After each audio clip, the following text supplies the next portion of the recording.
वक्फ संशोधन बिल पर राज्यसभा में चर्चा। जेपी नड्डा ने बिल को देशहित में बताया, कहा इसके जरिए जवाबदेही बनाने की कोशिश, विपक्ष लोगों को गुमराह कर रहा।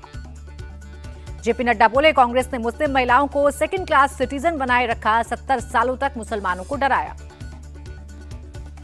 विपक्ष को जेपी नड्डा की नसीहत, कहा वोट बैंक पॉलिटिक्स से ऊपर सोचें, इसी डर से यूपीए ने मुस्लिम हित के काम रोके, हम बयानबाजी नहीं काम करके दिखाते हैं। जो कांग्रेस नहीं कर पाई उसे मोदी सरकार कर रही है, राज्यसभा में बोले किरण रिजिजू।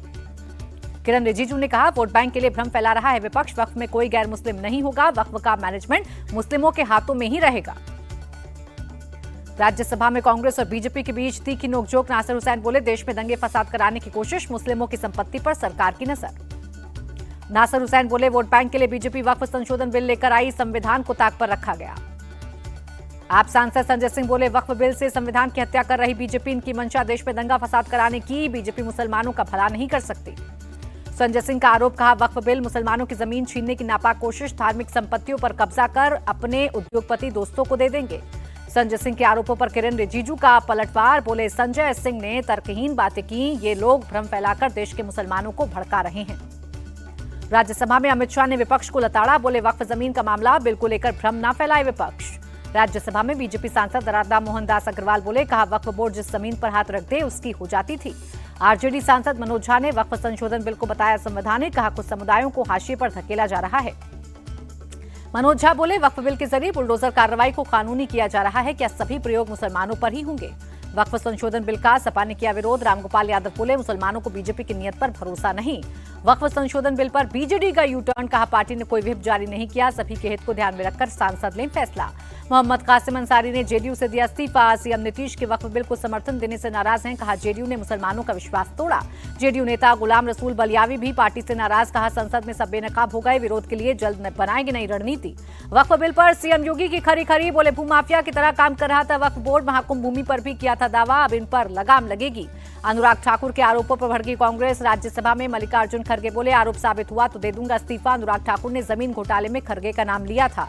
सोनिया गांधी ने वक्फ संशोधन बिल को संविधान पर खुला हमला बताया, कहा इसे जबरन पास कराया गया। वक्फ बोर्ड को लेकर अपने पुराने बयान पर लालू यादव की सफाई, कहा मैंने हमेशा वक्फ की जमीन बचाने के लिए कड़ा कानून बनवाने में मदद की, संघ और बीजेपी मुसलमानों की जमीनें छीन रही हैं। अस्पताल में भर्ती लालू ने लिखा, इस कठिन दौर में मैं संसद में नहीं हूं, वरना मोदी सरकार से निपटने के लिए अकेला ही काफी था, मैं अपनी विचारधारा, नीति और सिद्धांतों पर अडिग।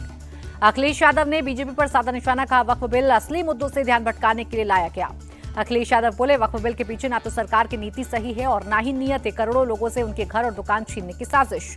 मुसलमानों पर बीजेपी की चिंता, जिन्ना को भी शर्मिंदा कर देगी। उद्धव ठाकरे का तंज, पूछा क्या बीजेपी ने हिंदुत्व छोड़ दिया। एकनाथ शिंदे ने कहा, बिल पर उद्धव ठाकरे का विरोध दुर्भाग्यपूर्ण, उन्होंने बाला साहेब की विचारधारा त्याग दी। देश को बांटने के लिए बीजेपी वक्फ संशोधन बिल लाई, पश्चिम बंगाल की सीएम ममता बनर्जी का अटैक। आरजेडी नेता तेजस्वी यादव बोले, हमने दोनों सदनों में वक्फ बिल का विरोध किया, बिल का समर्थन करने वालों को बिहार की जनता मुंह तोड़ जवाब देगी। मुस्लिम धर्मगुरु मौलाना कल्बे जव्वाद ने वक्फ मामले को मजहबी बताया, कहा जमीनों पर कब्जा करने के लिए मुसलमानों को धोखा दिया जा रहा। कांग्रेस सांसद इमरान मसूद बोले, संविधान को रौंदा जा रहा है, हम अपनी लड़ाई जारी रखेंगे और अदालत का रुख करेंगे। मौलाना फिरंगी महली बोले, वक्फ बिल पर जेडीयू टीडीपी से विरोध की उम्मीद थी पर उन्होंने नहीं किया, बिल के खिलाफ कोर्ट जाएंगे। वक्फ बिल के खिलाफ सुप्रीम कोर्ट जाएगी टीएमके, तमिलनाडु की सीएम स्टालिन ने किया ऐलान। सपा नेता अबू आजमी ने बिल को मुस्लिमों के खिलाफ बताया, कहा मुसलमानों को इसके खिलाफ सड़कों पर उतरना चाहिए। वक्फ संशोधन बिल के खिलाफ रांची में एसडीपीआई का प्रोटेस्ट, बिल को मुस्लिम विरोधी बताया, सरकार से इसे वापस लेने की मांग की। एआईएमआईएम नेता वारिस पठान बोले, बीजेपी जब से सत्ता में आई है मुसलमानों के खिलाफ सिर्फ नफरत फैलाई। वक्फ संशोधन बिल को लेकर यूपी पुलिस और प्रशासन अलर्ट। मुजफ्फरनगर में पुलिस ने दंगा रोकने की मॉक ड्रिल की, इटावा में संवेदनशील इलाकों में ड्रोन से रखी जा रही है नजर। वक्फ संशोधन बिल लोकसभा में पारित होने पर बोले जेपीसी चेयरमैन जगदम्बिका पाल, अब गरीब मुसलमानों को होगा फायदा, विपक्ष लोगों को कर रहा है गुमराह। राहुल गांधी का लोकसभा में सरकार पर अटैक, बोले भारत की 4000 किलोमीटर जमीन पर चीन का कब्जा, हमें हमारी जमीन वापस मिलनी चाहिए। राहुल गांधी ने अमेरिकी टैरिफ का भी मुद्दा उठाया, बोले इससे भारत की अर्थव्यवस्था पर पड़ेगा असर, सरकार स्पष्ट करे कि वो इस मामले में क्या कर रही है। कांग्रेस अध्यक्ष खड़गे बोले, मोदी और ट्रंप की दोस्ती से पता चलता है कि अमेरिका एक व्यापारी है जिसके व्यापार में हमारा देश फंस गया है। अनुराग ठाकुर ने राहुल के आरोपों को बताया झूठा, कहा चीन ने भारत की 1 इंच जमीन पर कब्जा नहीं किया। दिल्ली में जिला कांग्रेस कमेटी के अध्यक्षों की बैठक, मल्लिकार्जुन खड़गे और राहुल गांधी रहे मौजूद। खड़गे ने संगठन मजबूत करने पर दिया जोर। बैंकॉक में थाई पीएम के साथ प्रधानमंत्री मोदी की द्विपक्षीय बैठक, बोले विस्तारवाद नहीं विकासवाद की नीति में हमारा विश्वास, कल बिम्स्टेक शिखर समिट में शामिल होंगे। पीएम मोदी ने कहा रामायण की कथा थाई लोगों के जीवन पर रची बसी है, महाकुंभ में थाईलैंड से पुराना कनेक्शन दिखा। जस्टिस यशवंत वर्मा कैशकांड के बीच सुप्रीम कोर्ट का बड़ा फैसला। सीजीआई समेत सुप्रीम कोर्ट के सभी 33 जज अपनी संपत्ति सार्वजनिक करेंगे। सुप्रीम कोर्ट से बंगाल सरकार को झटका। हाईकोर्ट का 25,000 शिक्षक भर्ती रद्द करने का फैसला बरकरार। सुप्रीम कोर्ट ने कहा नियुक्तियों में धोखाधड़ी और जालसाजी हुई, पूरी प्रक्रिया से विश्वसनीयता खत्म हुई, फिलहाल सीबीआई की जांच जारी रहेगी। सुप्रीम कोर्ट के फैसले पर बोली सीएम बनर्जी, न्यायपालिका के प्रति सम्मान है लेकिन व्यक्तिगत तौर पर फैसला स्वीकार्य नहीं। बंगाल बीजेपी अध्यक्ष सुकांत मजूमदार ने ममता बनर्जी की गिरफ्तारी की मांग की, कहा कोर्ट के फैसले से साफ सीएम ने नौकरियां बेची हैं। सुप्रीम कोर्ट के फैसले के बाद बीजेपी ने ममता बनर्जी का मांगा इस्तीफा। शुभेंदु अधिकारी बोले योग्य उम्मीदवारों की दुर्दशा के लिए सीएम जिम्मेदार। शिक्षक भर्ती घोटाले पर सुप्रीम कोर्ट के फैसले का बीजेपी ने किया स्वागत। मिथुन चक्रवर्ती ने कहा टीएमसी ने हजारों युवाओं के भविष्य के साथ खिलवाड़ किया। श्री कृष्ण जन्मभूमि शहीदगाह मामला इलाहाबाद हाईकोर्ट में 6 मई को होगी अगली सुनवाई। हिंदू पक्ष की 18 याचिकाओं पर चल रही है हियरिंग। दिल्ली एनसीआर में पटाखों से नहीं हटेगा बैन। सुप्रीम कोर्ट ने कहा हर कोई घर में एयर प्यूरिफायर नहीं खरीद सकता। पूर्व सांसद विजय दर्डा की किताब द चर्न का विमोचन। प्रफुल्ल पटेल, रामदास आठवले सहित कई सियासी दिग्गजों ने की शिरकत। द चर्न किताब में विजय दर्डा के 18 सालों के संसदीय कार्यकाल का जिक्र। विजय दर्डा बोले संसद पहुंचने वाले नए सांसदों के लिए मेरे अनुभव मददगार होंगे। बंगाल के गवर्नर ने ममता सरकार को दिए निर्देश, कहा रामनवमी शांतिपूर्ण तरीके से मने, इसको लेकर सभी तैयारियां करें। पीएम मोदी के वाराणसी दौरे से पहले सीएम योगी ने लिया जायजा। अधिकारियों के साथ की मीटिंग। काशी विश्वनाथ में योगी ने की पूजा अर्चना। वाराणसी के सर्किट हाउस में सीएम योगी ने की बैठक। अधिकारियों संग विकास कार्यों पर की चर्चा। दिल्ली में बीजेपी के खिलाफ आम आदमी पार्टी का प्रदर्शन। बिजली कटौती को लेकर जताया विरोध। दिल्ली दौरे पर कर्नाटक सीएम सिद्धरामैया, राहुल गांधी से की मुलाकात। कई मुद्दों पर हुई बातचीत। दिल्ली सरकार के मंत्री प्रवेश वर्मा ने वजीराबाद वाटर ट्रीटमेंट प्लांट का किया दौरा। कहा हमारी प्राथमिकता राजधानी के लोगों को साफ पानी मिले। दिल्ली विधानसभा स्पीकर ने फाइनेंशियल कमेटियों के अध्यक्षों की नियुक्ति की। अजय महावर बने लोक लेखा समिति के अध्यक्ष। दिल्ली को ड्रग फ्री बनाने के लिए पुलिस तेजी से काम कर रही। उपराज्यपाल वीके सक्सेना का बयान। चंडीगढ़ में पंजाब सीएम की अध्यक्षता में कैबिनेट की बैठक। कई अहम फैसलों पर लगी मुहर।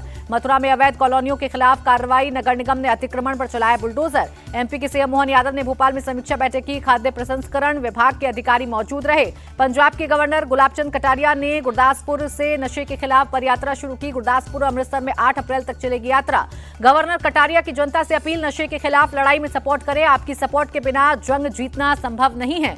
राजस्थान के जयपुर जिला कलेक्ट्रेट को बम से उड़ाने की मिली धमकी। जांच के बाद कुछ नहीं मिला। आरजेडी चीफ लालू यादव की सेहत में सुधार। बेटे तेजस्वी यादव बोले एम्स के डॉक्टर्स की निगरानी में है लालू यादव। महाराष्ट्र के सीएम देवेंद्र फडणवीस ने सभी विभागों के मंत्रियों के साथ की बैठक। 100 दिन के एक्शन प्लान पर बात की। शिवसेना नेता दीपक केसरकर बोले कुणाल कामरा ने एकनाथ शिंदे के लिए गलत शब्द का इस्तेमाल किया। उन्हें एकनाथ शिंदे के बारे में कुछ नहीं पता। शिवसेना नेता राहुल कनाल ने मुंबई शो को लिखी चिट्ठी। कुणाल कामरा के शो के लिए टिकट नहीं उपलब्ध कराने की मांग की। इंटेलिजेंस ब्यूरो चीफ तपन डेका अयोध्या पहुंचे। हनुमानगढ़ी मंदिर में पूजा अर्चना कर आशीर्वाद लिया। दिल्ली के होटल कारोबारी का अपहरण के बाद हत्या, कई गोलियां मारी, सिर भी फोड़ा। यूपी के शामली में मिला शव। लखनऊ के अलीगंज में ट्रांसफार्मर में लगी आग, धू-धू कर जला ट्रांसफार्मर। महाराष्ट्र के जलगांव में अनियंत्रित पिकअप वैन हादसे का शिकार। वैन में सवार 3 लोगों की मौत, 22 लोग घायल। हरियाणा के फरीदाबाद में कई गाड़ियां आपस में टकराई, 1 शख्स की मौत, कई घायल।